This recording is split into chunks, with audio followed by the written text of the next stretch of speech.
Hello and welcome to Choose a Fi. Today on the show, we have a follow-up for a Social Security deep dive. And I'm really happy to say we have a true expert, Mike Piper, who is the founder of OpenSocialSecurity.com and the author of Social Security Made Simple. And I love his little tagline here on this book. Social Security retirement benefits and related planning topics explained in 100 pages or less. And searching for simplicity in something complex is just a hallmark of what we do here at Choose FI. And that just stuck out to me. I've heard Mike on prior podcasts, and he really, really is a deep expert in this. I think this is going to really help answer a lot of the questions. On episode 474, when we did our first episode, I asked you, the community, to send in your questions on Social Security, and we received dozens of them. And we also have some updates, some clarifications, some corrections from that original episode. And I think that's what we're ultimately doing here is we're trying to get closer to understanding that things change, and we need as a FI community to come together and just try to get an understanding of something complex. And I think Social Security is deeply complex, but we have Mike here to cut through the noise. I think you're really going to enjoy this. And with that, welcome to Choose FI.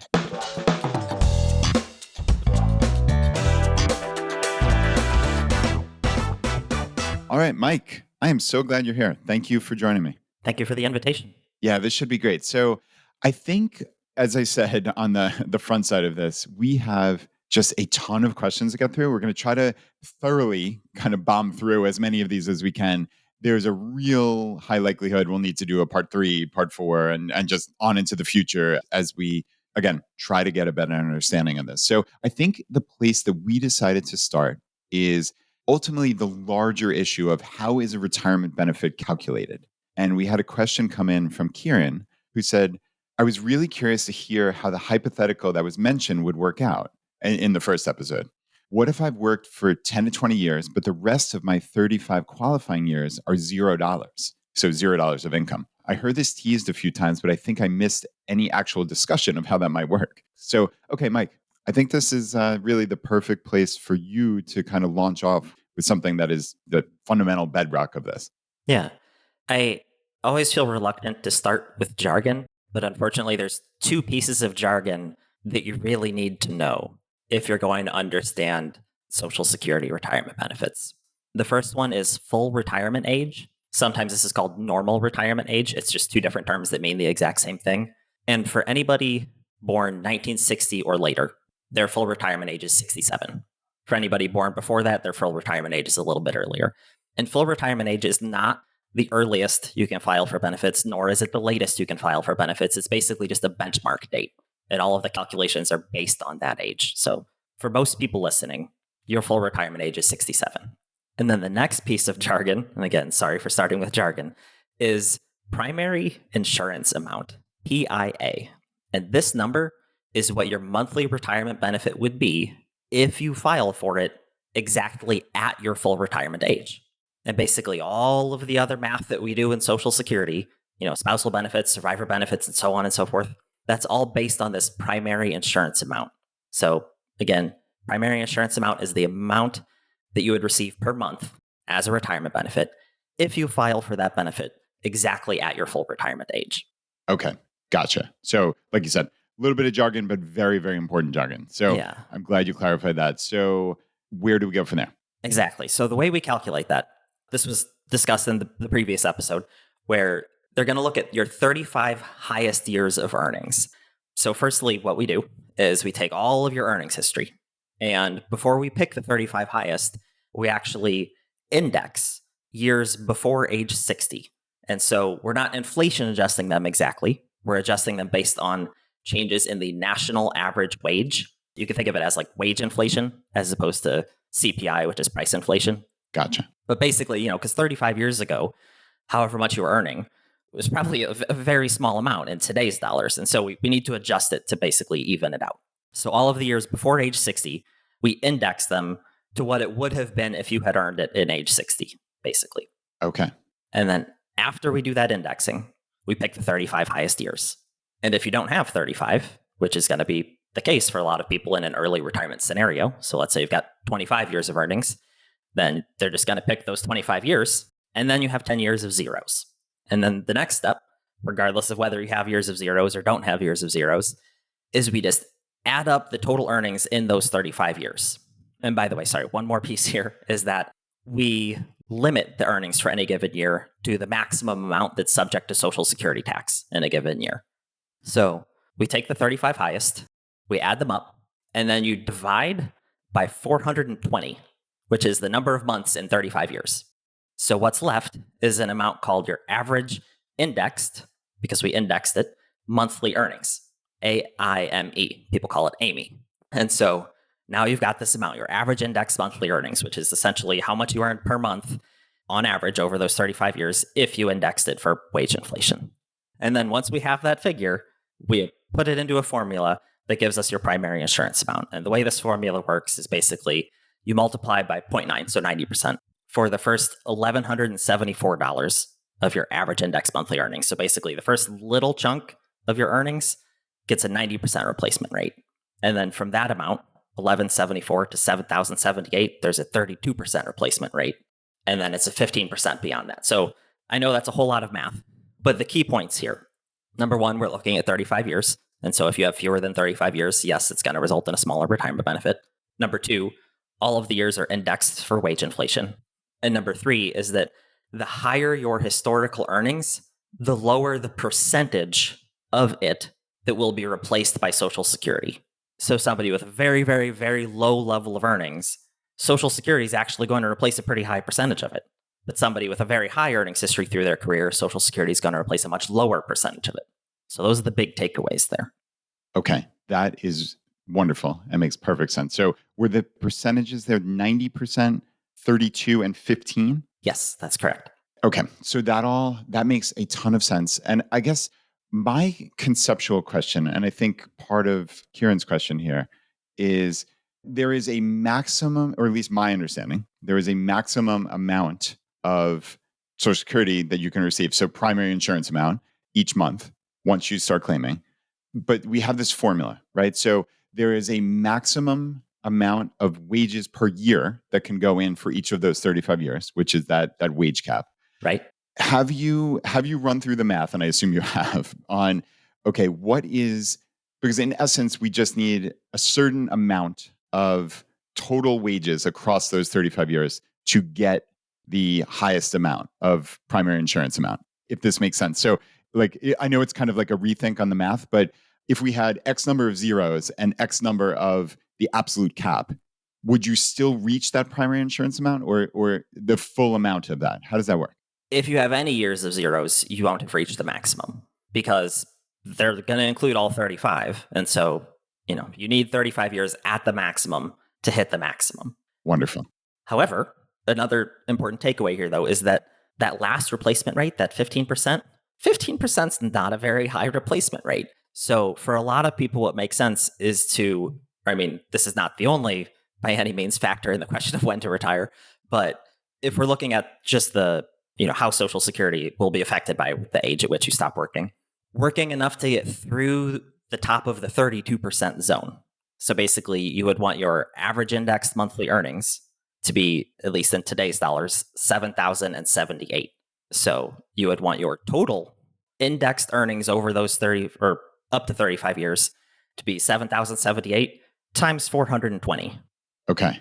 All right. And I know I'm kind of just being annoying here, but so I guess when I asked that question, your response was right. If you have less than the 35 full years at the full amount, then you will not receive the absolute highest. So that suggests to me that virtually nobody is getting the absolute highest amount.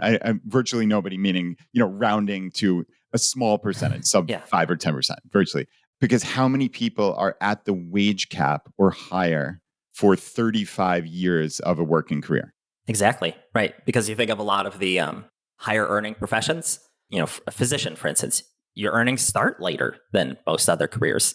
And then also higher earning professions maybe tend towards the availability of earlier retirement. So that's exactly right. It's a small percentage of people who actually have the maximum taxable amount for 35 different years. Okay.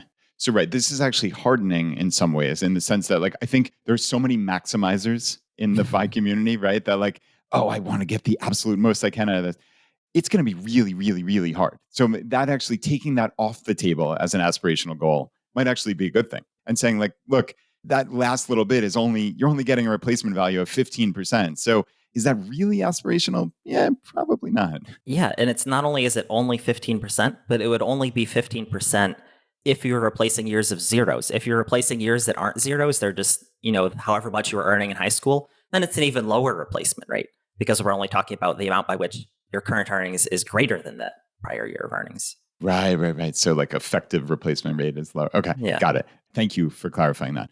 Anything else on how retirement benefits are calculated? Yeah, there's one thing I want to point out. It's a website, ssa.tools. It's free. It's a calculator. So we just went through all of this math, and I saw a lot of the other questions that came in from people were things like the calculators on the Social Security website, how best to use them, and so on. Well, this calculator, it's free, and the way it works is basically you just copy paste in your earnings history from when you go on ssa.gov and make your account and then paste in your earnings history.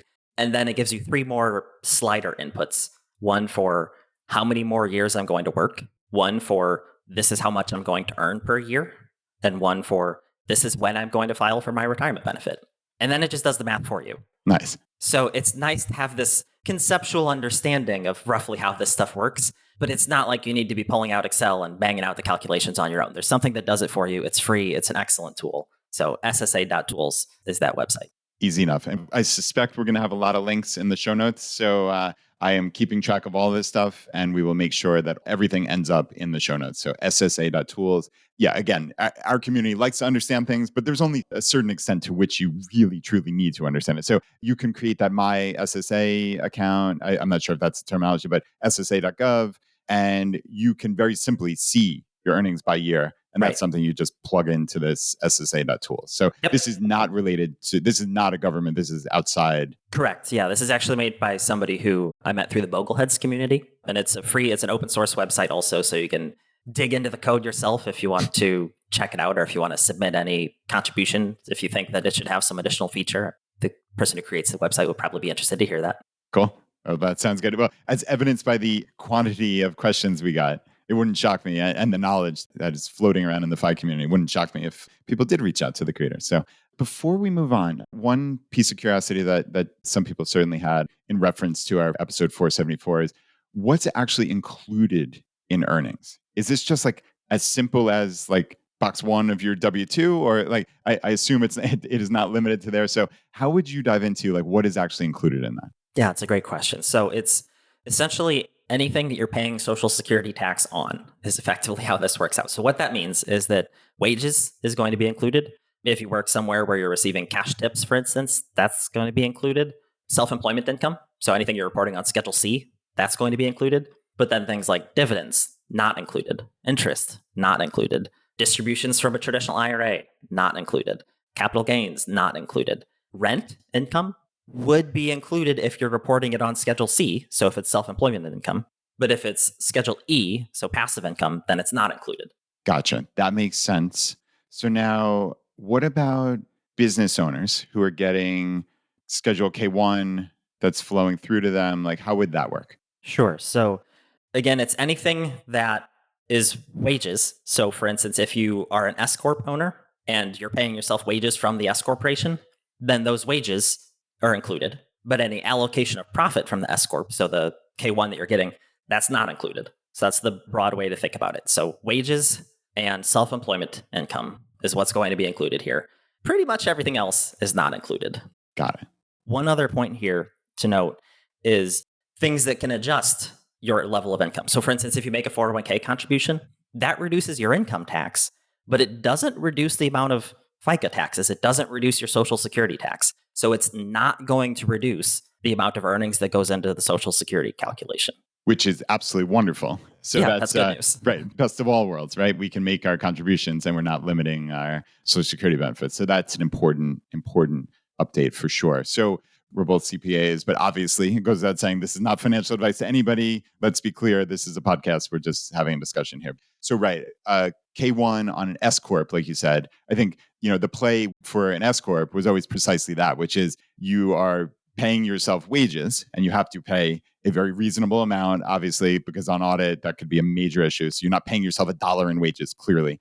Right. But the rest of the income of that business is not subject to self-employment tax. So that's why Mike said very specifically that S Corp. But now a single member LLC would be different, right? In that case, that would all be subject to the cap. Is that accurate? Yeah, well, so if it's a single member LLC that has not elected S Corp or C Corp taxation or anything, so it's just taxed as a sole proprietorship, then yeah, all of your self-employment income, so anything that's showing up on Schedule C, that's what's ultimately going to be included in the calculation. Love it. So, right, Schedule C is the key here. So, even though you have an LLC and you're not getting a W-2, it's still, if it's running through Schedule C, it's self-employment. So that's the point we all need to take away here. So, Mike, thank you for the clarification on that. Okay, Mike. So I think we've covered how retirement benefits are calculated generally. I know we had a ton of questions come in about spousal benefits and when to elect and a lot of different strategies with that. But I think before we get there, we need to take a step back and just kind of answer the broad question of what are the basics of how spousal benefits are calculated in the first place? Yeah, that's a good question. So remember, I said that everything is pegged to this primary insurance amount figure. And again, your primary insurance amount is the amount you would get as a retirement benefit if you file for it exactly at your full retirement age. So let's say your primary insurance amount is $2,000. Well, if your spouse, let's imagine a very simple situation where your spouse has never worked for income, so they don't qualify for a retirement benefit of their own. In that case, their maximum benefit as your spouse is going to be 50% of your primary insurance amount.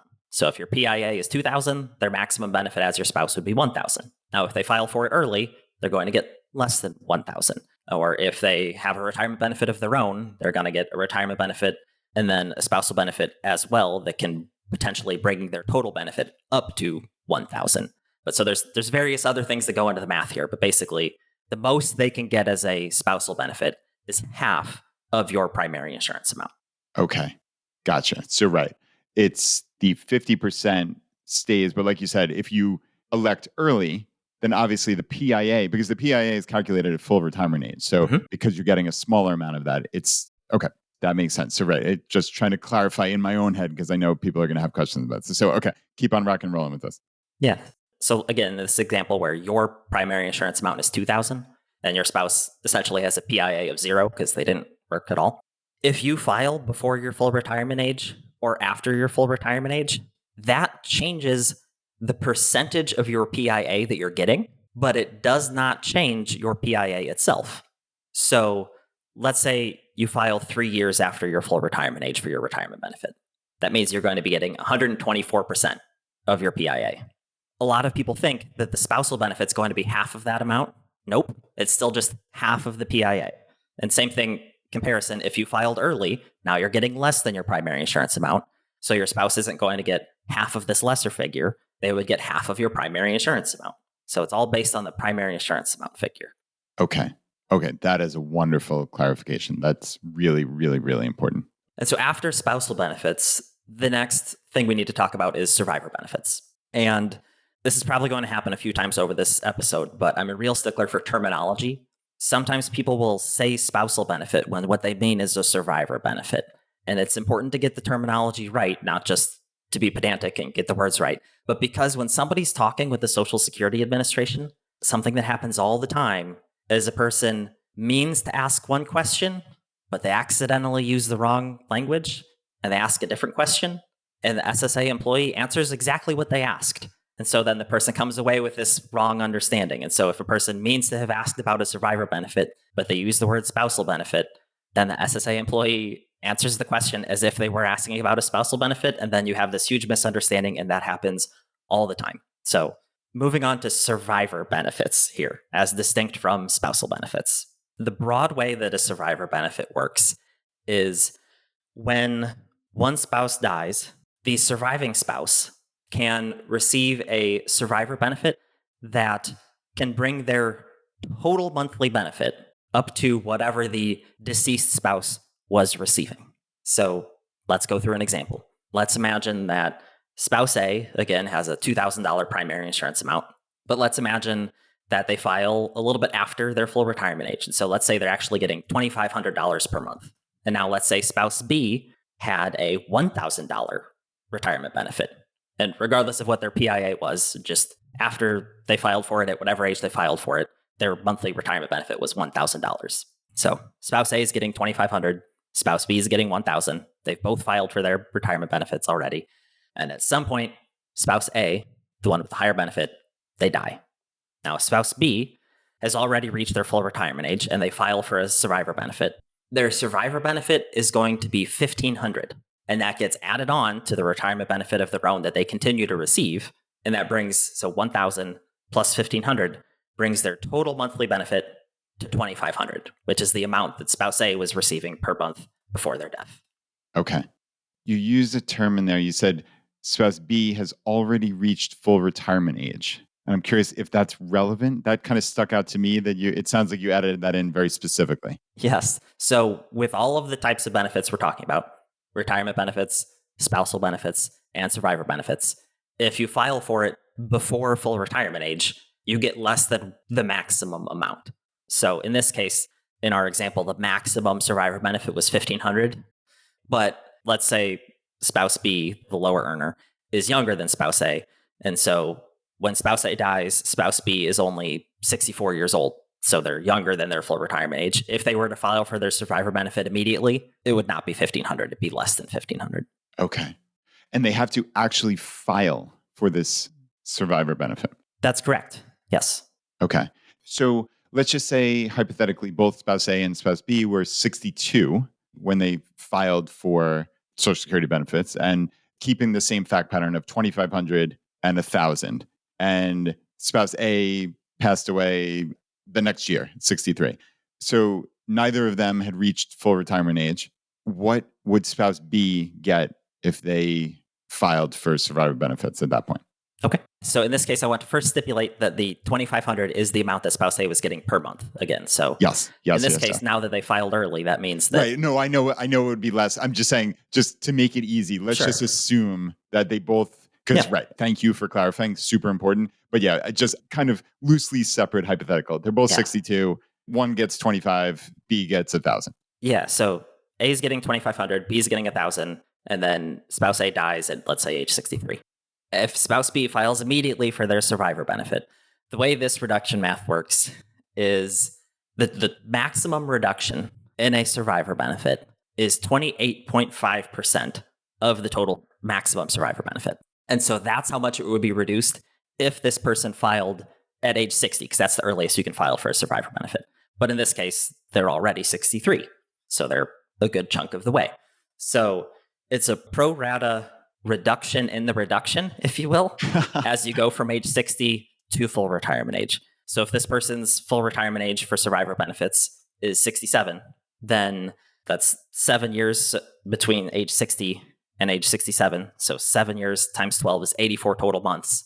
So we would take that 28.5% reduction, divide it by 84 months, and that's the reduction for every month early. So now if this person's filing at 63, if their survivor full retirement age is 67, then it's 48 months early. So we'd multiply that reduction per month by 48 months. And that's how it would work out. So there's a lot going on.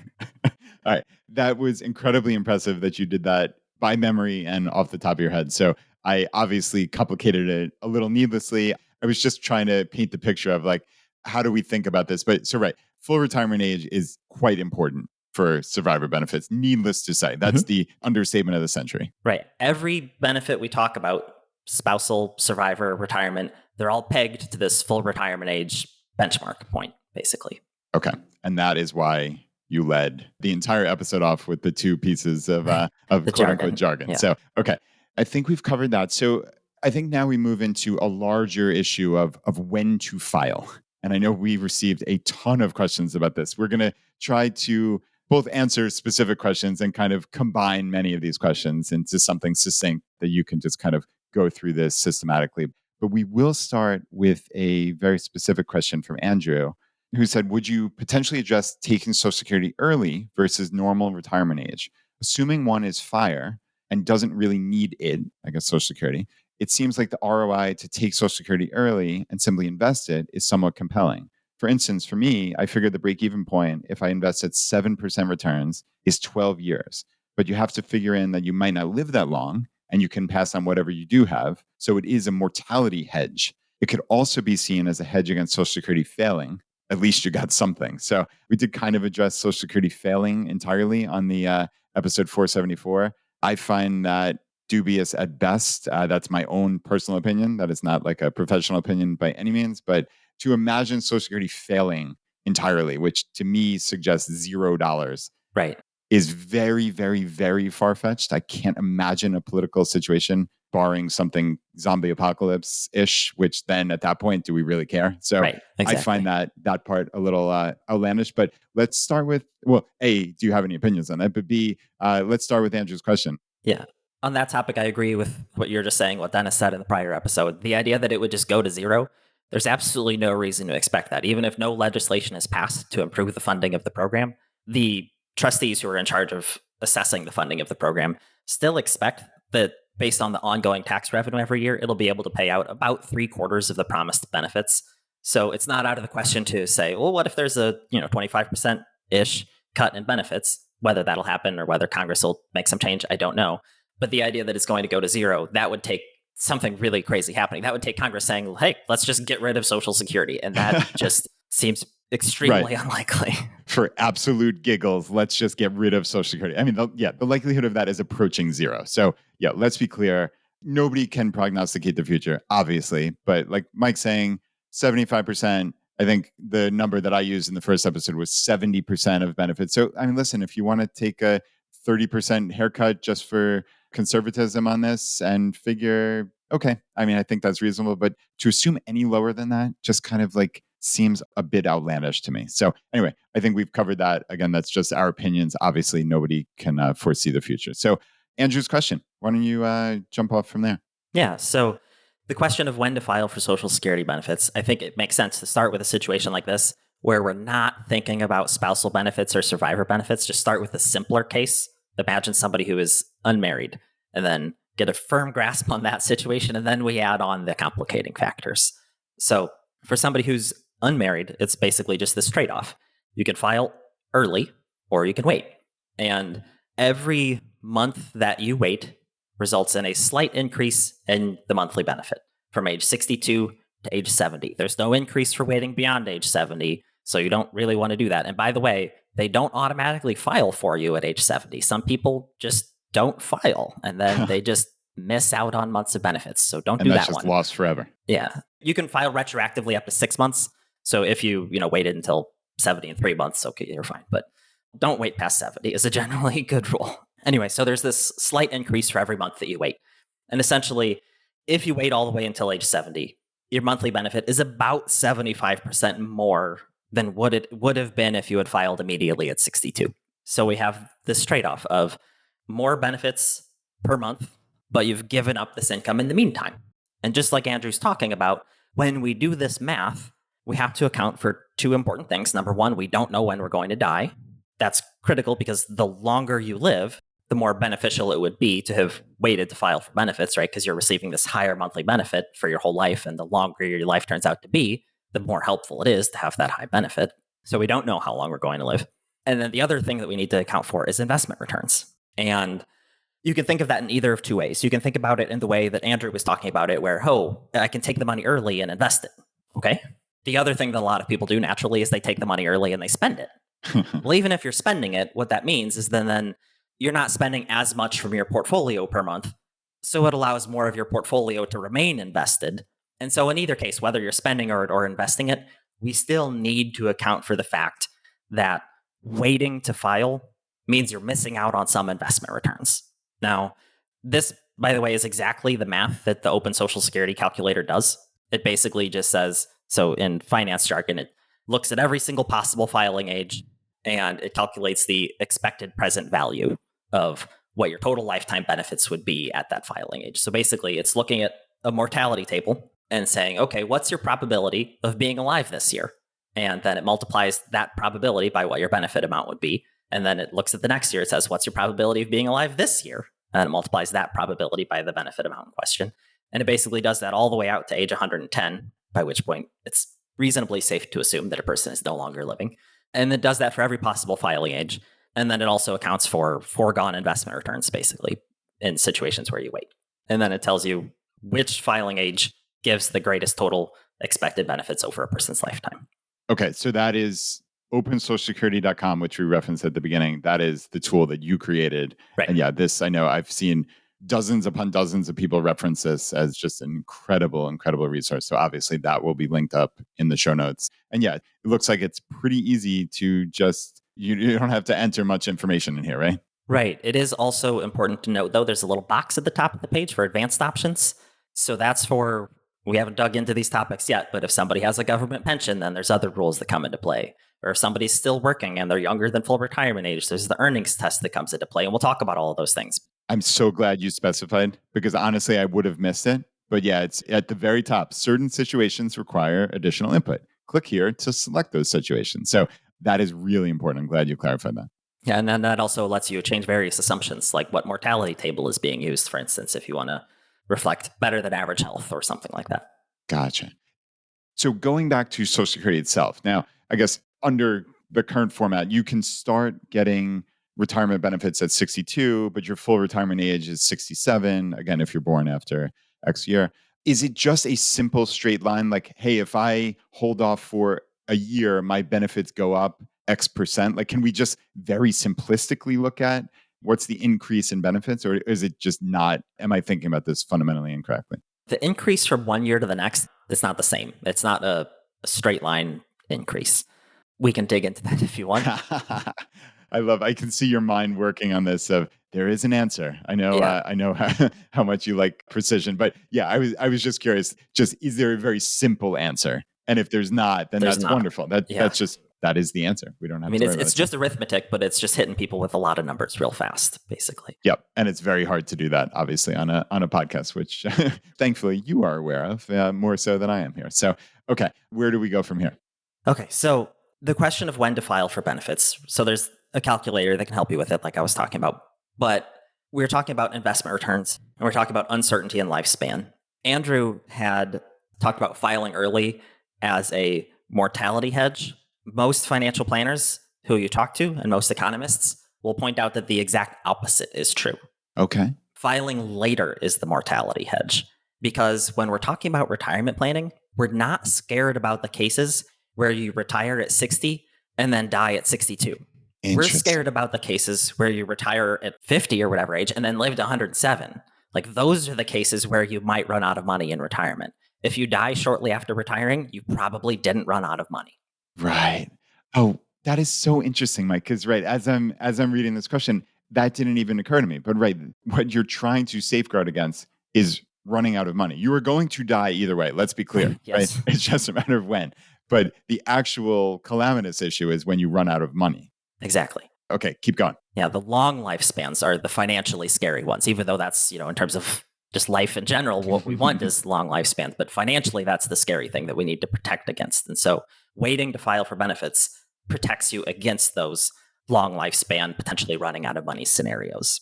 So anytime, broadly speaking, that you have, if the math happens to work out such that filing age A, which is earlier, and filing age B, which is later, happen to provide similar expected total amounts over your lifespan, the later filing age is the preferable one, because that's the one that's better from a risk perspective. Because again, the risk in retirement is running out of money. And the longer you live, the greater that risk becomes. And so later filing ages should, in general, be preferred to earlier filing ages, unless the math for this particular person happens to point strongly in favor of filing earlier. So then we can dig into the investment returns point. And Andrew used a 7% hypothetical return. One thing, so if you're looking at Open Social Security, you can plug in, if you check the box at the top of the page, you can plug in whatever you want for the discount rate, which is essentially, conceptually, it's the same thing as the investment return that you're giving up if you wait to file for benefits. Now, the important thing to understand here is that if you have bonds in your portfolio, the expected return from those bonds is the investment return that we're concerned with here. And there's a couple of reasons for that. One is that whenever we do present value calculations in finance, we want to look at something that has a similar level of risk. And so the thing that has the closest level of risk to Social Security isn't a bond, it's a pension, it's an annuity, but it's more like a bond than it is like a stock, certainly. And so we want to use an investment return that's similar. And so TIPS, Treasury Inflation Protected Securities, they're inflation adjusted bonds that you can buy from the Treasury. That is the thing that's most similar to Social Security in terms of risk because it's backed by the federal government, it's inflation adjusted, and it's fixed income. So in most cases, and this is what the default discount rate on open Social Security is, in most cases, what we want to look at is the investment return that you would be getting from TIPS. So that's the kind of conceptual academic way to think about it. The real world reason why we're concerned about bond returns is simply because when we're talking about delaying Social Security, and again, when you delay Social Security, that means you're spending down the portfolio faster. Usually the thing you want to be spending down is your bonds.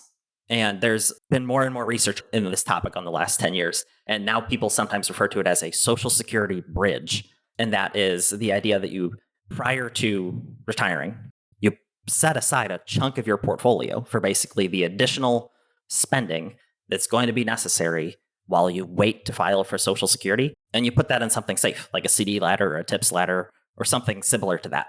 And so in a very tangible, real life, not just academic, but real life way, when you delay Social Security, you should be spending down the bond part of the portfolio. You're basically trading in your bonds to get more Social Security. And most of the time, that's an advantageous thing to do. It varies. That's why we do analysis for every person and so on. But most of the time, that's helpful. Okay. And so usually the investment return that we want to be looking at is investment return for bonds. Now, if you have somebody who already just has a 100% stock portfolio, that's the asset allocation they're using. That's the allocation they plan to stick with for the rest of their life. That's not super common, but there are people like that.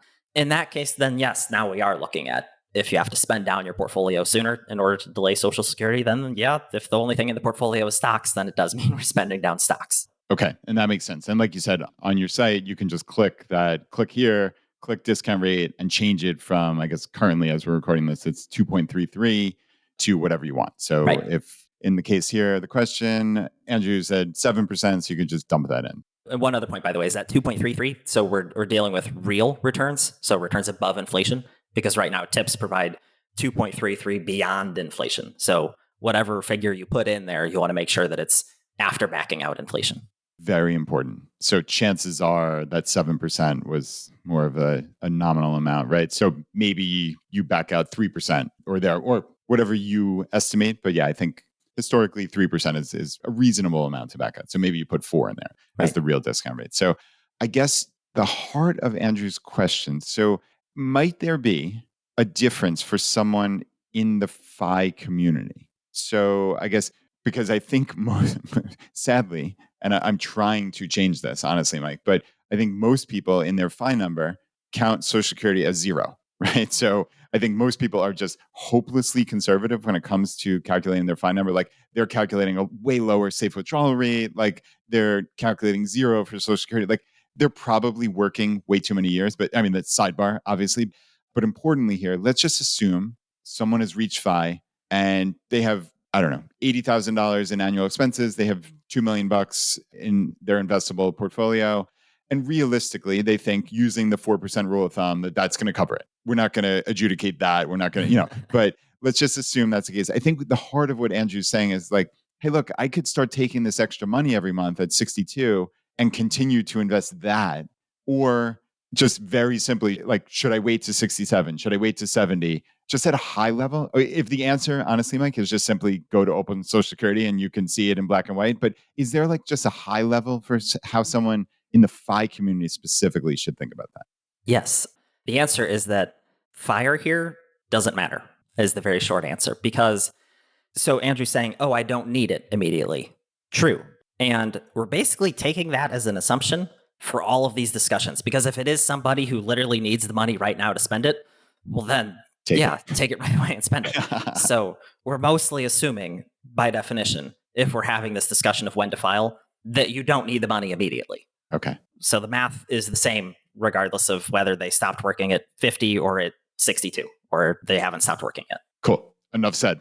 Fire doesn't matter. FI doesn't matter. The math is the math. So hard stop, end of story. The math is the math. I think that's very, very important. So yeah, glad I asked because the clarification is important. So, okay. I think we've probably covered Andrew's question pretty good, but Crystal wrote in with a question that I think will be a real quick answer for you, but there might be some additional depth here, like a side tangent. But Crystal asks, is there a maximum age to receive Social Security? As in, can you receive benefits for a maximum number of years to a point where they'll eventually cut you off? Or is it, I mean, we jokingly said 110 before. If you live to 126, you're the oldest person in the history of the world. Like, are you just going to continue getting your benefits? Yeah, you do. And that's exactly what we were getting at earlier, where the risk in retirement planning, or one of the risks, is not the only risk, but one of the key risks is longevity risk, the risk of a very long life. And Social Security pays out no matter how long you live, which is a compelling point in favor of waiting. Okay, that's awesome, Mike. That's kind of the answer I was figuring. But again, people are having these questions. So I'm glad you clarified. So I think a series of questions came in about filing decisions roughly related to married couples. And I know we have a lot of nuance here. So I suspect this is going to be a bit of a conversation here. But I guess let's just start at the highest level. Like, where would you start with that entire line of questioning? Yeah. So the most important things to know for a married couple with the filing decisions. Basically, if we have spouse A who's the higher earner and spouse B who's the lower earner, if spouse A, if the higher earner waits to file for their retirement benefit, it increases the amount that the couple receives per month as long as either of the two people is still alive, because it increases their own retirement benefit. But if that higher earner dies first, then that higher earner, having waited to file, will increase the survivor benefit that spouse B receives. So when we were doing all this math for the single person, basically what we're doing, when you delay Social Security, effectively you're buying a pension, you're buying a lifetime annuity, you're giving up some benefits now, and you're getting this income for the rest of your life. And we're saying, okay, is that a good deal? Yes, no. And it depends on the inputs and assumptions we use. Now we're doing the exact same math, but what's different is that the income that's coming in, that pension that's coming in, it's a joint and survivor pension. It lasts for as long as either person is still alive. And so what that means is that it's a much better deal, just mathematically speaking, for the higher earner in a married couple to wait to take their benefits than it is for a single person. And there are some exceptions, very specific cases, but in the overwhelming majority of cases, the way this works out is that the higher earner should wait until age 70. The overwhelming majority of the time is that that's what the math tells us. And again, not only does the math tell us that, but from a risk point of view, that's the best option anyway. So then we get into the decision for the other person, the lower earner. Now it's the opposite. When the lower earner waits to file for their benefit, it increases the amount that the couple receives for only as long as both people are still alive. Because if that lower earner dies, well, now their retirement benefit's no longer relevant because the higher earner is just going to keep receiving whatever the higher earner had already been getting. And if it's the higher earner who dies, well, then the lower earner is going to get a survivor benefit based on the higher earner's earning record. So the lower earner's own retirement benefit is no longer relevant anymore. So again, when the lower earner waits, it only increases the amount the couple gets for as long as both people are alive. So for the lower earner to wait is less advantageous than for a single person to wait. So basically, it's least advantageous for the lower earner to wait, medium advantageous for a single person to wait, and super duper advantageous for the higher earner in a married couple to wait, is roughly how this all works out. And the details vary depending on the difference in ages and the difference in earnings history and what discount rate we assume and what mortality assumptions we use, and on and on and on. But that broad structure of least advantageous for the lower earner to wait, kind of in the middle for a single person, and most advantageous for the higher earner in a married couple to wait. That's always the case. That is incredibly clear. I love that. So, right, as the back of the envelope, of course, we're not giving specific advice to you. As Mike said, there's always additional factors. But yeah, very high level. It sounds like the significantly higher earner, you said in many to most cases, waiting till 70. Does that suggest that the lower earner should consider 62? Frequently, yes. There's other things there, tax planning comes in and so on. But in many cases, that's a good rough draft strategy. Lower earner files early, higher earner files later. Okay. So I think we're conceptually thinking here in terms of like a significantly higher earner and a significantly lower earner. But there are some cases where it's the higher earners 10 or 20% higher. Like, is there some line of delineation where you're just kind of in your head thinking, all right, they basically earn the same versus like significantly higher, significantly lower? Yes. Basically, if they have, this is becoming less and less relevant, but if one person was also older, such their full retirement age is different, then we have to account for that also in the math. But mostly it's, higher earner is the higher earner Okay, is got broadly it, got what it. we can Easy say. enough. No. We don't need to dive into things when there's just a clear-cut answer. So yeah, thank you for clarifying that. I guess one question that came up for me was, so we talked before about like actually having to file, right? So, at 70 in that case, that was what we were talking about earlier.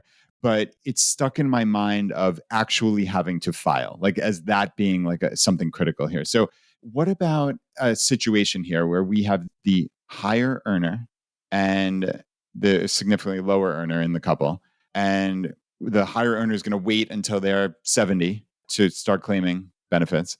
But let's say they pass away at 68 and they've never started actually claiming. What happens then for the surviving spouse, the lower earner in this case? Good question. So the lower earner, in this case, the surviving spouse, if they had already filed for their retirement benefit, they'll keep getting that. But basically, the maximum survivor benefit that a person can receive, if the person who had died had already filed, the maximum survivor benefit for the other person is basically the amount that other person was receiving.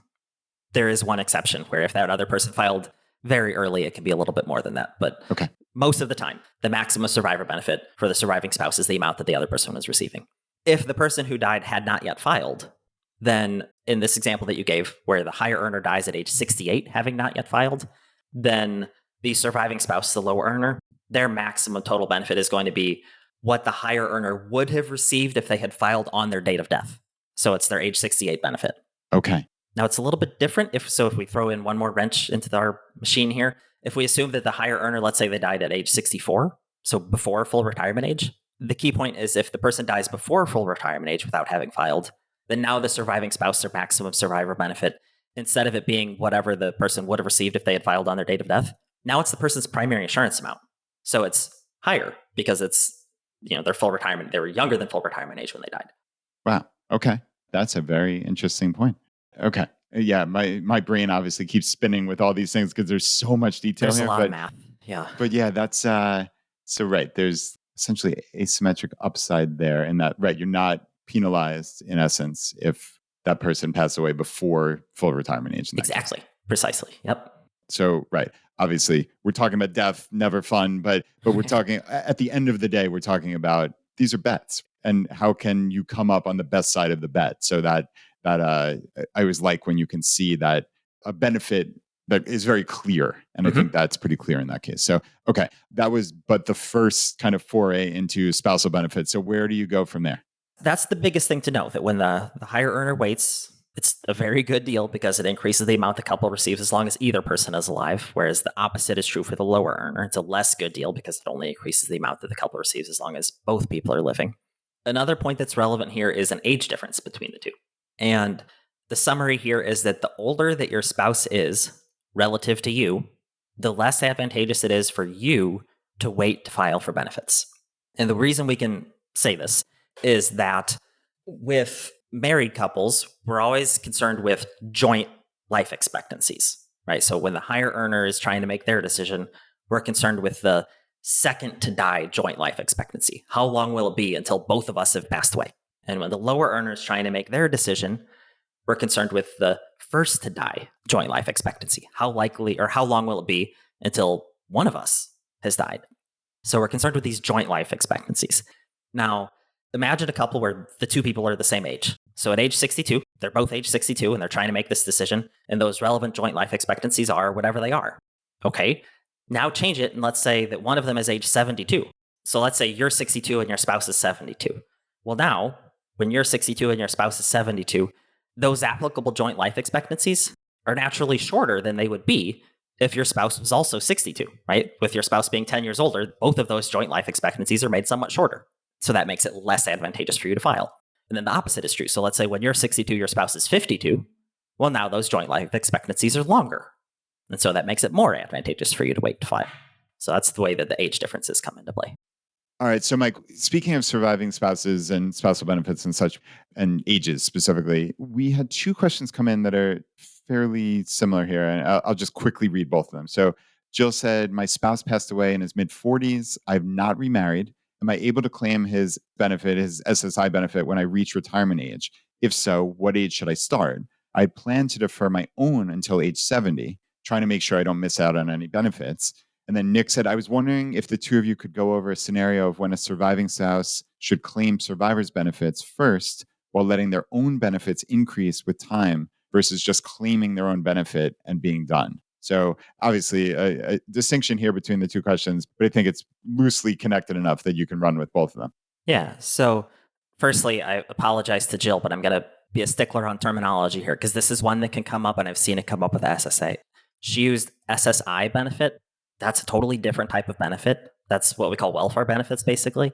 And I apologize. I know it sounds like I'm being a total pain in the neck here, but sometimes if you ask about SSI to a Social Security representative, they're going to answer that question and they're not going to give you the information that you actually wanted. So that's just an important distinction here. But to really get to her question, she's saying she's a surviving spouse. So she's currently planning to wait for her own retirement benefit until age 70. So when should she file for a survivor benefit? Well, there is a strategy that's available to surviving spouses that is not available to couples where both people are still alive. The strategy is called a restricted application. And this is the terminology for exactly what Nick was talking about in his question. A restricted application, it's when you're eligible for two different types of benefits. So in this case, a person is eligible for a survivor benefit and a retirement benefit, but you choose to only file for one of them. So the idea is that you are restricting your application to only one type of benefit. So in this example, Jill could file as early as age 60, because that's the earliest you can file for survivor benefits. So she could file at age 60 for her benefit as a survivor on her deceased spouse's work record. And she can collect that for 10 years and then turn on her own retirement benefit at age 70 once it has maxed out. The alternative strategy that somebody can do is file for their own retirement benefit as early as possible, so that's 62, and let their survivor benefit keep growing until it maxes out. And survivor benefits max out at full retirement age as opposed to age 70. So you'd be collecting your own retirement benefit starting at 62 and then letting your survivor benefit grow until full retirement age and then filing for it then. And the way you choose between these two strategies, which one to file for first and which one to wait, is whichever benefit could grow to be a larger amount. So your retirement benefit at age 70 or your survivor benefit at full retirement age, let that one grow to be its maximum amount and file for the other one, the smaller one, as early as you can. That's basically the rule. Wonderful. I love that. I absolutely love when you really just dial into the essence of it. So that's great, Mike. Keep rock and roll. There's one exception, which is if Jill is still working and she's younger than her full retirement age, then we have to get into the earnings test, which I know we're going to talk about in just a little bit. But most of the time, the idea here is file for the smaller benefit as early as you can, let the other one max out, and then file for it at that point. And restricted application, that's the terminology you want to use with the Social Security Administration. I'm filing a restricted application for just my survivor benefit or just my retirement benefit. Great. And again, the terminology is very important. So, right. Yes. Mike's being a little bit of a stickler, but very importantly, very, very, very importantly. So it's not SSI benefit in this case. So yeah, Mike, you alluded to us. We were going to talk about the earnings test a little bit from now, but I think now that it just came up here, why don't we dive into it now? Sure. So there's a rule, the earnings test, which says that if you're younger than full retirement age and you have filed for a benefit, whether that is a retirement, spousal, or survivor benefit, then if your current earnings, so your earnings for this year, exceed a certain threshold, then Social Security is going to withhold a portion or even all of your benefits for this year, depending on how much you earn. So the threshold for this year, for 2024, for somebody who is not going to reach full retirement age this year, so let's say somebody who's 62, 63, 64, the threshold is $22,320. And for every $2 above that, your earnings for the year are, Social Security is going to withhold $1 of your benefit for the year. In the year that you reach full retirement age, the threshold is higher. So for somebody reaching full retirement age this year, the threshold is $59,520, so considerably higher. And they withhold $1 of benefits for every $3 by which your earnings exceed the threshold. So it's not quite as bad. Plus, in the year you reach full retirement age, they only count your earnings up to the month of your birthday.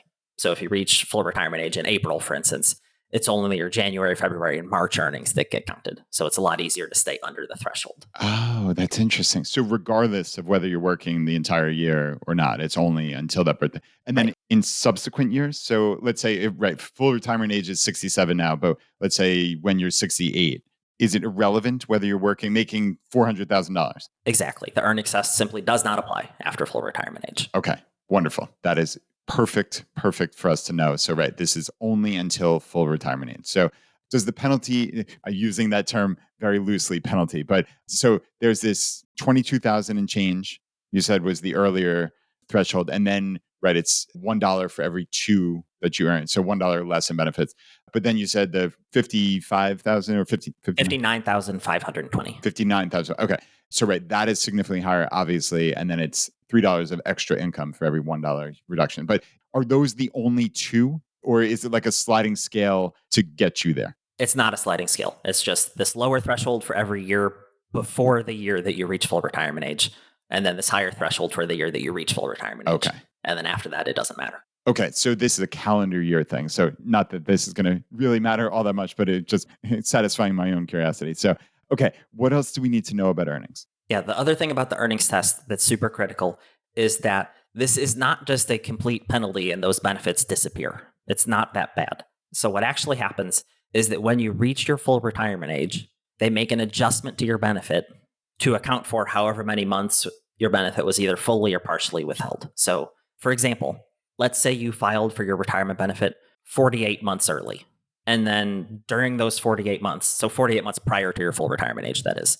And let's say that during those 48 months you were working, you had earnings over the threshold and on and on. And so your benefit was withheld either partially or fully for 18 months. Then when you reach your full retirement age, they do a calculation and your benefit gets adjusted to what it would be if you had only filed 30 months early. Because they say, okay, you filed 48 months early, but we withheld benefits for 18 of those months. So we're going to say it was as if you only filed 30 months early. So it's not as if like this withholding is just like poof and that money's completely gone. You get an adjustment to account for it later. Okay, that's nice and charitable of them. I like that. Another important thing to know about the earnings test, and I saw some questions came in about this, is what counts as earnings? And broadly, this is mostly the same as the question of what counts as earnings for your earnings record.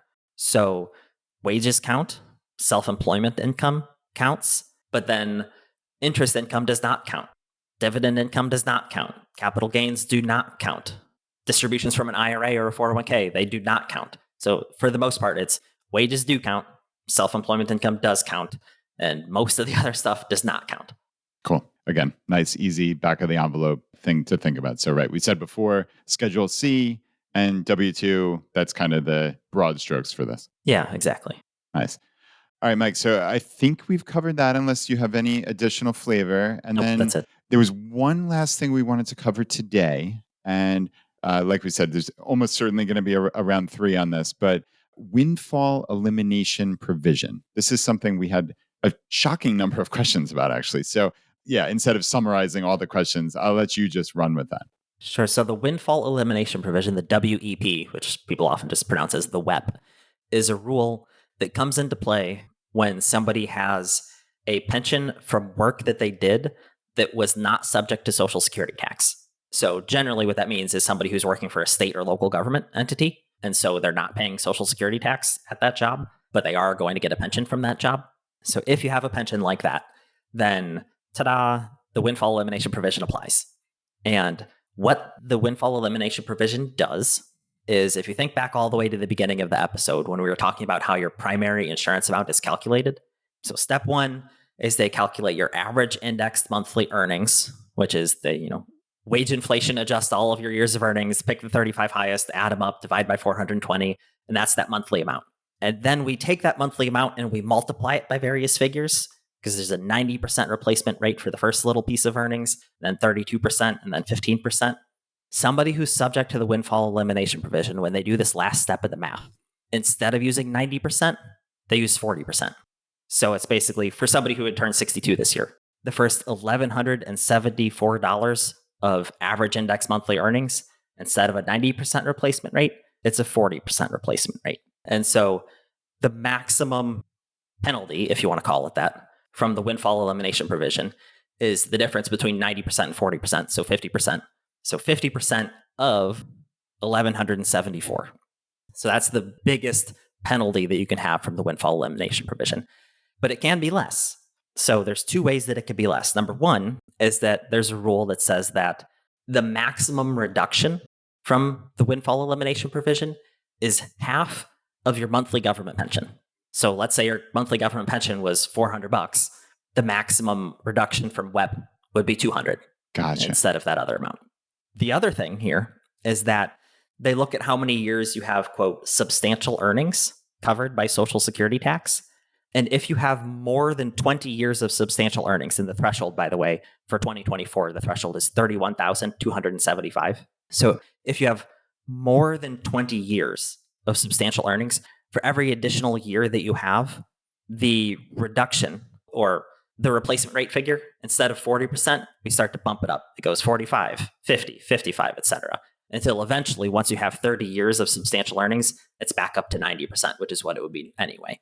So the maximum reduction from WEP is 50% of that first bend point in the PIA calculation, but there's two ways that you could have a smaller reduction. Gotcha. Okay, right. And critically, it's just for that first bend point. Like you said, it's just that first amount of the average index monthly earnings that are applied against the 90%. Bingo. Yep. Got it. Okay. So that's very, very, very important. And there's some more to talk about here. Point number one is because it's reducing your PIA, that means it also reduces anybody else's benefit on your work record, because all of those things are pegged as a percentage of your primary insurance amount. So that's just an effect of the windfall elimination provision.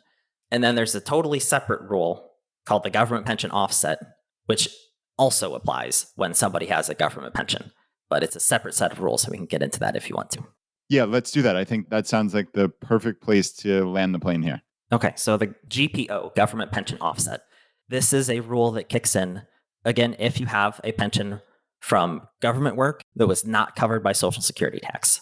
And the way this rule works is it says that any Social Security benefit that you would get on somebody else's work record, so a benefit that you would receive as a spouse or that you would receive as a surviving spouse, it's going to be reduced by 2/3 of your monthly pension amount. And depending upon the size of your pension, that could mean it reduces it all the way to zero. Okay. Well, that makes sense. And yeah, very clear, but important nevertheless. So, okay, Mike, I think that is a perfect stopping point. We got through a whole lot here today. Yeah. And I think this is going to be really, really helpful. Of course, there's still more to come. And just like always, to all of you listening to our community, if you have additional questions, please continue to send them in. The easiest way is just to hit reply to my 5-weekly newsletter. So if you're not subscribed already, please subscribe. It's really quite a good newsletter. I put a lot of time and effort into it. It's kind of the companion piece to this podcast. So you can find that at chooseavi.com/subscribe, or really any page on our website, just in the top right corner, will take you there. And then just literally hit reply to any of the emails. They come to me and I will catalog them for parts 3 and beyond here. But Mike, we talked about, obviously, opensocialsecurity.com. We talked about your book, Social Security Made Simple. Is there anywhere else that you'd want to send people or have people reach out to you? As far as reaching out to me, you can just reach me by email, mike@obliviousinvestor.com. As far as other places to send people, the tool I mentioned earlier, ssa.tools, is just fantastic. It's free, it's quick, it's easy to use, and it's the best benefit calculator that I'm aware of. Wonderful. I love someone who is really so honed in on getting people the right information that when they're asked where can they send people, it's to someone else's site, because that is the best piece of information. Mike, I love that. I mean, that says so much about you as a person. So I know it's a little thing, but the little things are the big things in life. So I love that. And we very clearly will have that ssa.tools in the show notes, along with all the other links. You did mention, so right, it's mike@obliviousinvestor.com. Yes, that's correct. Another website that you have, which is great. So yeah, that's my blog. We'll throw that in the show notes as well. And I really appreciate you being here and for all the help and the expertise. Thank you for the invitation. You bet, my friend. Thank you.